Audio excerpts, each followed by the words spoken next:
इतिहास साक्षी है कि पुण्य भूमि भारत की गाथा भारत की अस्मिता, गौरव और राष्ट्रीय स्वाभिमान के लिए विदेशी आक्रांताओं से संघर्ष की महान गाथा है। बर्बर आक्रांताओं ने भारत की आत्मा पर चोट करने और भारत का अपमान करने के लिए हमारी संस्कृति और आस्था के केंद्रों को उद्ध्वस्त किया। सोमनाथ, काशी, मथुरा और अयोध्या के मंदिरों का तोड़ा जाना आज भी भारत की स्मृतियों सन 1528 में अयोध्या में भगवान श्री राम के मंदिर का मुगल आक्रांता बाबर द्वारा तोड़ा जाना ऐसी ही एक अक्षम्य घटना थी जिसने सीधे भारत के सम्मान और आत्मा पर चोट की। कारण साफ था, अयोध्या के श्री राम के मंदिर पर आक्रमण भारत की आत्मा पर आक्रमण था। जहां हर भारतीय के रोम रोम में राम बसते हैं, वह भारत यह अपमान कैसे सहता।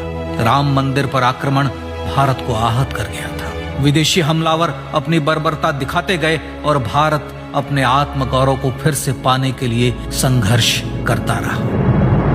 भारत रामलला के जन्म स्थान पर बाबर के नाम पर बने एक ढांचे को देखता और उसे हटाने का संकल्प लेकर शक्ति संजोया करता।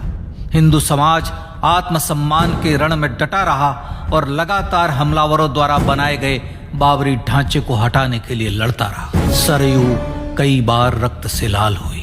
कभी स्थानीय शासकों ने तो कभी साधु संतों और राम भक्तों ने राम जन्मभूमि की मुक्ति के लिए अपने प्राणों की आहुति दी। 74 बार युद्ध हुए। हम कुछ मोर्चे हारे, पर रण जीतने का संकल्प कभी कम नहीं हुआ। हिंदू समाज तलवारों से रक्त रंजित हुआ, पर उसने हार नहीं मानी। उसका संकल्प अजेय था।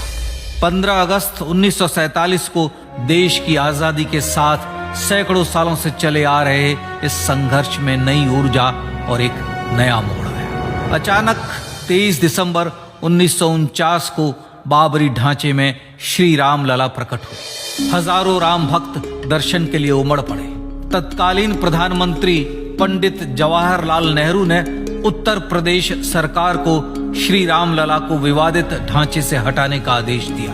उत्तर प्रदेश सरकार ने अयोध्या के कलेक्टर को यह काम दिया और यह निर्देश भी कि जरूरत पड़ने पर वे बल का प्रयोग भी करें। अयोध्या के कलेक्टर ने सरकार को उत्तर दिया कि यह नरसंहार के बिना संभव नहीं है और फिर भी वह ऐसा चाहती है तो किसी दूसरे कलेक्टर से यह काम करवा ले। परिणाम स्वरूप रामलला की मूर्ति वहीं विराजमान रही।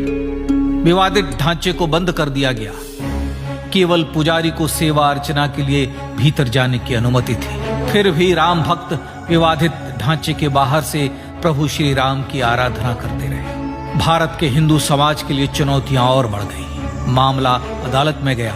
विपक्षी दलों द्वारा अदालत में भगवान श्री राम के अस्तित्व पर सवाल उठाए गए। उनके अयोध्या में ही जन्म लेने का प्रमाण मांगा गया। भारत का जनमानस अब आहत हो उठा था। आजाद भारत में भी हिंदू समाज को अपनी आस्था और श्रद्धा के लिए संघर्ष करना पड़ रहा था। चुनौतियों के इस समय में सन 1984 में विज्ञान भवन दिल्ली में विश्व हिंदू परिषद ने धर्म संसद का आयोजन किया।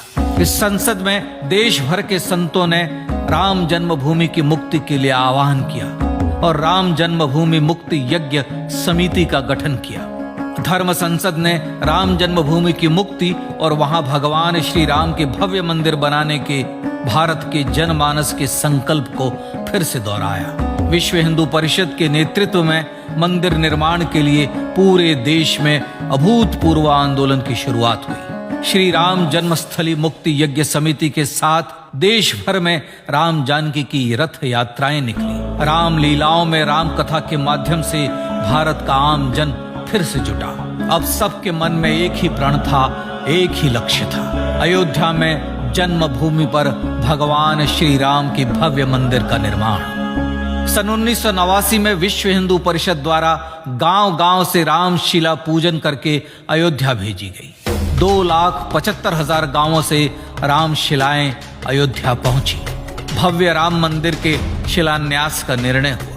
पूज्य संत महात्माओं और हिंदू समाज के अन्य प्रमुख नेताओं के निर्णय के अनुसार अनुसूचित जाति के प्रमुख नेता श्री कामेश्वर चौपाल ने 9 नवंबर 1989 को मंदिर निर्माण का पहला पत्थर रखा। राम जन्मभूमि पर मंदिर निर्माण के लक्ष्य की पूर्ति के लिए सन 1990 में सोमनाथ से अयोध्या के लिए श्री लाल कृष्ण आडवाणी ने रथ यात्रा की शुरुआत की। देश में जन भावनाओं का ज्वार उमड़ने लगा। श्री लाल कृष्ण आडवाणी के रथ यात्रा के साथ साथ मंदिर के लिए जन समर्थन बढ़ने लगा और छद्म सेकुलरवाद बेनकाब होने लगा। इस जन आंदोलन को रोकने की तमाम कोशिशें हुई पर सब व्यर्थ हुई। विश्व हिंदू परिषद ने देशवासियों से अयोध्या में जन्मभूमि पर मंदिर निर्माण के लिए 30 अक्टूबर और 1 नवंबर 1990 को कार सेवा का आह्वान किया। परिणाम स्वरूप लाखों राम भक्त कार सेवा के लिए देश के कोने कोने से अयोध्या आए। इससे देश की एकात्मता का विराट दर्शन हुआ। कार सेवकों को रोकने के लिए उत्तर प्रदेश के तत्कालीन मुख्यमंत्री श्री मुलायम सिंह यादव ने अयोध्या में परिंदे को भी पर न मारने देने की घोषणा की। स्थितियां गंभीर हो गई। अयोध्या से 200 किलोमीटर दूर रेलगाड़ियां रोक दी गई। अयोध्या युद्ध भूमि बना दी गई। मार्ग बंद, रेल बंद, चप्पे चप्पे पर पुलिस। अयोध्या सैनिक छावनी में बदल गई। राम नाम पर ऐसी पाबंदी कि अर्थी ले जा रहे लोगों तक को रोका गया क्योंकि वे राम नाम सत्य कह रहे थे। लेकिन सैकड़ों किलोमीटर की यात्रा कर कार सेवक अयोध्या पहुंचने लगे। राम के गीत गाते, होठों पर हंसी और पांव में छाले लिए राम काज के लिए राम भक्त देश विदेश से अयोध्या पहुंच ही गए। कार सेवकों पर गोलियां चली। अनेक कार सेवक शहीद हुए। आजाद भारत में जन्मभूमि पर राम मंदिर के लिए कार सेवकों ने फिर एक बार अपना बलिदान दिया, पर कार सेवकों ने विवादित ढांचे पर भगवा ठहरा ही दिया और इस तरह कार सेवा सफल हुई। श्री राम जन्मभूमि आंदोलन ने भारत की सुप्त आत्मा को झकझोर कर जगा दिया था। विश्व हिंदू परिषद ने फिर एक बार 6 दिसंबर 1992 को कार सेवा का आह्वान किया।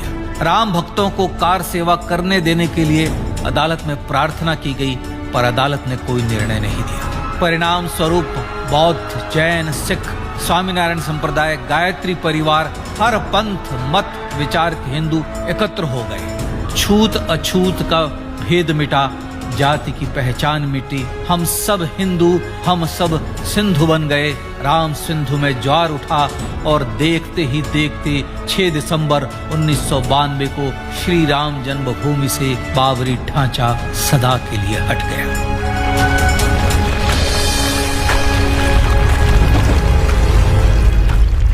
यह क्षण शौर्य, न्याय और सत्यमेव जयते का क्षण था। यतो धर्मस्ततो जय का क्षण था। पर संघर्ष की गाथा यहां जाकर भी नहीं रुकी। छद्म सेकुलरवादियों द्वारा भारत और भगवान श्री राम के इतिहास को झुठलाने के लिए अदालतों में चुनौतियों का सिलसिला चलता रहा, जो 1950 से चल रहा था। हिंदू सिखों के बीच से गुजरते हुए भगवान श्री राम का दर्शन करने के लिए विवश थे। यह स्थिति थी आजाद भारत में श्री राम और राम भक्तों की। पर सत्य को तो जीतना ही था। आखिरकार देश के सर्वोच्च न्यायालय के 5 जजों की खंडपीठ ने 9 नवंबर 2019 को ऐतिहासिक निर्णय दिया और यह कहा कि अयोध्या जन्मभूमि परिसर की पूरी 67 एकड़ भूमि रामलला की, और न्यायालय ने भारत सरकार को जन्मभूमि पर मंदिर बनाने के लिए एक ट्रस्ट बनाने का आदेश दिया।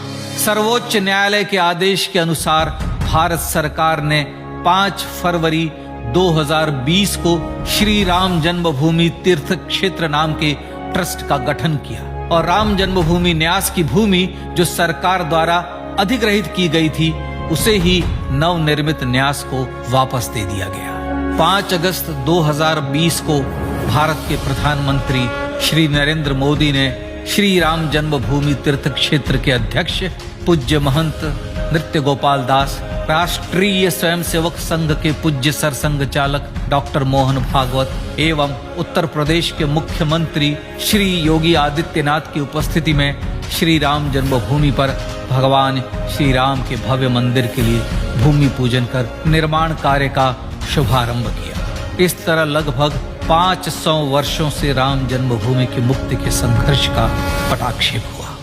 अपने आत्मसम्मान और राष्ट्रीय अस्मिता के लिए इतना लंबा संघर्ष विश्व के इतिहास में बेजोड़ है। श्री राम भारत की आत्मा, भारत की परिभाषा, हमारे राष्ट्रीय आदर्शों और जीवन मूल्यों के प्रतिनिधि मर्यादा पुरुषोत्तम हैं, जो हर हिंदू के होठों पर जन्म से मृत्यु तक रहे। बस यही हर हृदय में प्रार्थना होती है। राम भारतीय राष्ट्रीय स्वाभिमान और आसेतु हिमालय से समुद्र पर्यंत तक जन जन को एकात्मता के बंधन में बांधने वाले रक्षा सूत्र है। अयोध्या स्थित श्री राम जन्मभूमि पर बाबर का हमला वास्तव में भारत के स्वाभिमान और राष्ट्रीयता पर हमला था। प्रधानमंत्री श्री नरेंद्र मोदी द्वारा श्री राम जन्मभूमि पर राम मंदिर का पुनः निर्माण न केवल बाबरी मानसिकता का पराभव है, बल्कि संपन्न, सुखी, सुसंस्कृत, सर्वशक्ति संपन्न स्वराष्ट्र का सूर्योदय भी है। यह उस राम राज्य की दिशा में वह कदम है जिसकी अभिलाषा राजराजेंद्र चोल, कृष्णदेव राय, छत्रपति शिवाजी महाराज से लेकर महात्मा गांधी तक ने की थी। अयोध्या में जन्मभूमि पर भगवान श्री राम का मंदिर न सिर्फ राष्ट्रीय गौरव होगा, बल्कि वह श्री राम के आदर्शों का राष्ट्र मंदिर होगा। अब वह महान संकल्प पूरा होने जा रहा है। आइए इस राम यज्ञ, राष्ट्र यज्ञ में जिन ज्ञात और अज्ञात भारतीयों ने अपनी आत्माहुति दी है, उनका पुण्य स्मरण कर उन्हें श्रद्धांजलि दें।